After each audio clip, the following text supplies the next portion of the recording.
29 मई 2022 Punjabi music industry के लिए वो तारीख दिन था जब सिद्धू मूसेवाला के नाम से मशहूर रैपर और सिंगर शुभदीप सिंह सिद्धू को सिर्फ 28 बरस की उम्र में बेदर्दी से कत्ल कर दिया गया। इनिशियल रिपोर्ट्स के मुताबिक सिद्धू मूसेवाला की गाड़ी पर रशियन असॉल्ट राइफल से कई राउंड फायर किए गए और उनकी बॉडी में 24 गोलियां लगी। इस दर्दनाक हादसे से एक रोज कबल ही पंजाब गवर्नमेंट ने सिद्धू मूसेवाला की सिक्योरिटी वापस ली थी। इसीलिए उनके चाहने वाले इसे सिर्फ एक हादसा नहीं बल्कि सोची समझी साजिश करार दे रहे हैं। वो ये सवाल पूछते हैं कि आखिर ऐसा करने वाला कौन था, इस तरह हुआ क्यों और कैसे, और किस तरह पंजाब के एक छोटे से गांव में रहने वाला शुभदीप सिंह सिद्धू एक globally famous rapper Sidhu Moosewala बन गया। वॉइस डेली की आज की एपिसोड में इन्हीं सवालों के जवाब तलाश करेंगे। लेकिन व्यूअर्स, आगे बढ़ने से पहले आप हमारी मेहनत पर एक लाइक जरूर दीजिए और ऐसी ही इन्फॉर्मेटिव वीडियोस फ्यूचर में हासिल करने के लिए रेड बटन पर क्लिक करके हमारे सब्सक्राइबर्स बन जाइए।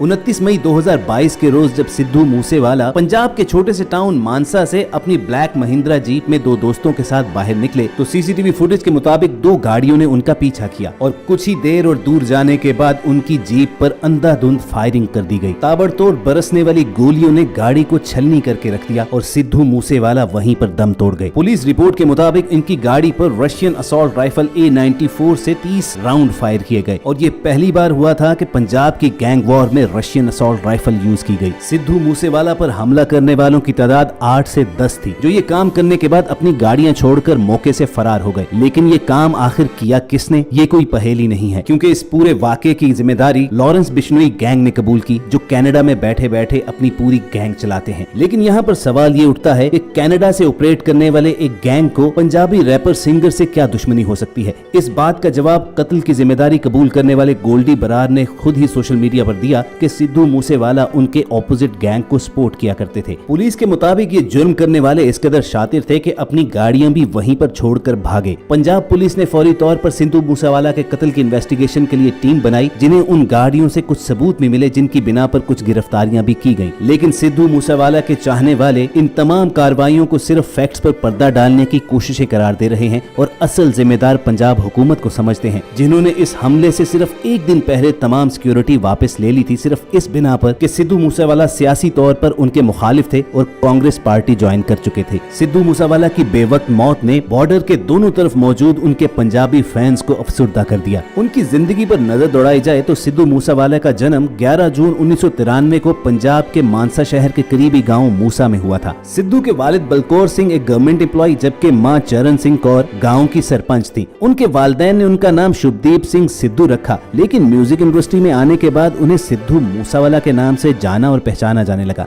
सिद्धू ने 6ठी क्लास ही से हिप हॉप म्यूजिक सुनना शुरू कर दिया था, लेकिन सबसे पहले उन्होंने इंजीनियरिंग कॉलेज से अपनी डिग्री कंप्लीट की। पढ़ाई मुकम्मल करने के बाद सिद्धू कनाडा शिफ्ट हो गए और वहां पर उन्होंने अपने म्यूजिक के शौक को पूरा करने का काम शुरू किया। हैरानी की बात यह है कि उन्होंने अपने करियर की शुरुआत एक रैपर या सिंगर के तौर पर नहीं बल्कि एक राइटर के तौर पर की। उनके पहले और मशहूर गाने का नाम लाइसेंस है, जिसे आज तक लाखों लोगों ने सुना। अपने लिखे गए इस गाने की कामयाबी के बाद उन्हें समझ आ गया कि म्यूजिक इंडस्ट्री में वो कुछ इनकलाब ला सकते हैं। इसीलिए उन्होंने जी वैगन के नाम से खुद अपनी आवाज में एक गाना रिलीज किया, मगर उन्हें असल पहचान सो हाई नाम के एक ट्रैक से मिली, जिसे अब तक यूट्यूब पर करोड़ों लोग देख चुके हैं। उसके बाद सिद्धू मूसेवाला ने पीछे मुड़कर देखा नहीं और एक के बाद एक हिट सॉन्ग मार्केट में फेंकते रहे। और दोस्तों, सिर्फ यही नहीं, सिद्धू मूसेवाला ने कई पंजाबी मूवीज के लिए भी प्लेबैक सिंगिंग और एक्टिंग की। कमेंट करके बताइएगा जरूर कि आपको उनका कौन सा गाना सबसे ज्यादा पसंद था। लेकिन व्यूअर्स, जहां उनके फैंस की तादाद करोड़ों में थी, तो वहीं उनके म्यूजिक पर तनकीद करने वाले भी कम नहीं थे, जिनके ख्याल में सिद्धू मूसेवाला अपने गानों के जरिए वायलेंस और गन कल्चर को प्रमोट कर रहे हैं। अपने गानों की वीडियोस में अक्सर वो बड़ी बड़ी गाड़ियों में बैठकर गन्स हाथ में लिए नजर आते और लोगों को इतराज ये था कि वो नौजवानों के जहनों में गैंग वॉर कल्चर इनकॉर्पोरेट कर रहे हैं। इसी बिना पर कई बार उनके खिलाफ पुलिस में दरखास्तें दी गयी और उन्हें धमकियां भी मिलती रहती थी। उनके कत्ल के बाद सोशल मीडिया पर एक वीडियो वायरल हुई, जिसमें अपने एक इंटरव्यू के दौरान वो कहते हुए नजर आए कि उनकी जिंदगी का कोई खास एम नहीं है, उन्हें कई मर्तबा टारगेट किया जा चुका है और वो किसी भी दिन मारे जा सकते हैं, लेकिन फिर भी वो चलते जा रहे हैं और उन्हें मौत का कोई खौफ नहीं।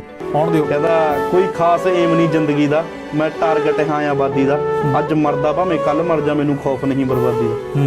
कोई चक्कर वाली गल नहीं है, जिवें बस तुरे टारगेट उर्गेट नहीं गई। उनके चाहने वालों को उनकी जिंदगी और सॉन्ग्स में कुछ और भी हैरानकुन सिमिलैरिटीज नजर आई। कुछ महीने पहले उनके रिलीज होने वाले फेमस गाने का टाइटल 295 था और उनके कत्ल की तारीख भी 29/5 थी, जबकि मौत से सिर्फ 15 दिन पहले रिलीज होने वाले उनके गाने का टाइटल द लास्ट राइड था। उसका कवर और उनके कत्ल के फौरी बाद दिखाई जाने वाली उनकी जीप की पिक्चर्स बहुत हद तक मिलती थी। सिद्धू मूसावाला के चाहने वालों का कहना यह है कि उसका कत्ल किसी गैंग ने नहीं किया, बल्कि सरकारी तौर पर उसे इसलिए रास्ते से हटाया गया कि वो खालिस्तान तहरीक की बहुत ज्यादा सपोर्ट किया करते थे और इस तहरीक के पुराने रहनुमाओं को ग्लोरीफाई किया करते थे। खालिस्तानी कहते ने ये खालिस्तान ਦਾ ਮਤਲਬ ਕੀ ਹੈ ਅਜੇ ਲੋਕਾਂ ਨੂੰ ਇਹ ਨਹੀਂ ਸਮਝ ਆਇਆ।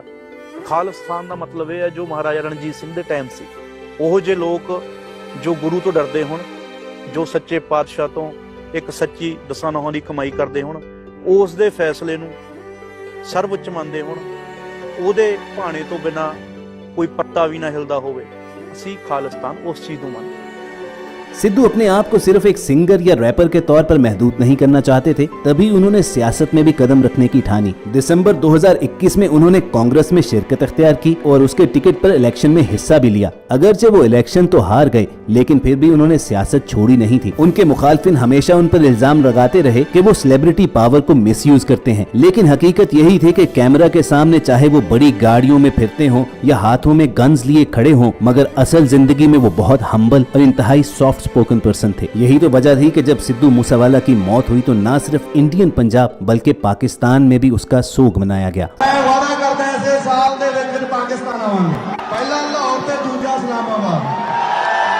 सभी एक सोच में पड़ गए कि कोई एक आर्टिस्ट को इस तरह बेदर्दी से कैसे कत्ल कर सकता है, लेकिन फिर लॉरेंस बिश्नोई गैंग से ताल्लुक रखने वाले गोल्डी बरार ने सोशल मीडिया पर इस घिनौनी वारदात का इल्जाम कबूल करते हुए कहा कि सिद्धू मूसावाला उनके खिलाफ काम कर रहे थे। उसका कहना था कि सिद्धू उसके कई दोस्तों के कत्ल में मुलव्विस थे, उनके खिलाफ बाकायदा पुलिस में दरखास्तें दी गई थी, लेकिन पुलिस ने कुछ नहीं किया। तभी गैंग ने मामलात को खुद हैंडल करने का फैसला किया। लेकिन अगर एक लम्हे के लिए मान भी लिया जाए कि सिद्धू मूसावाला इन तमाम कामों में मुलव्विस थे, तब भी किसी को बीच सड़क पर गोलियों से छलनी कर डालना कहाँ का इंसाफ है। और इस हादसे पर सबसे बड़ा सवाल तो ये उठता है कि कत्ल से सिर्फ एक रोज पहले पंजाब गवर्नमेंट ने उनसे सिक्योरिटी वापस ले ली थी। अगरचे सिद्धू मूसावाला एक सेलिब्रिटी थे और उनके पास प्राइवेट सिक्योरिटी गार्ड और बुलेट प्रूफ गाड़ी भी थी, लेकिन कत्ल के रोज वो अपने 2 दोस्तों के हमरा अकेले ही बिना बुलेट प्रूफ गाड़ी के निकले। उनकी गाड़ी निकलते ही पीछे 2 गाड़ियों ने उनका ताकुब किया और कुछ ही देर के बाद उन पर गोलियों की बरसात कर दी गई। इससे एक चीज तो साफ पता चलती है कि हमला आवर सिद्धू मूसावाला को कत्ल करने ही आए थे। और यूं सिर्फ 28 बरस की उम्र में सिद्धू मूसेवाला एक मुख्तसर लेकिन भरपूर जिंदगी गुजार कर अपने फैंस को अफसुर्दा छोड़ गए। तो व्यूअर्स, ये थी सिद्धू मूसावाला की लाइफ की एक शॉर्ट स्टोरी। कमेंट करके आप जरूर बताइएगा कि आप उनके बारे में क्या ख्याल रखते हैं। हमारी कोशिश होगी कि वॉइस डेली के प्लेटफॉर्म से आप तक ऐसी इन्फॉर्मेटिव वीडियोस डेली पहुंचती रहें और ये वीडियोस हासिल करने के लिए आप रेड बटन पर क्लिक करके हमारे सब्सक्राइबर्स बन जाइए। जल्द आपसे दोबारा मुलाकात होगी। देखते और सुनते रहिए वॉइस डेली।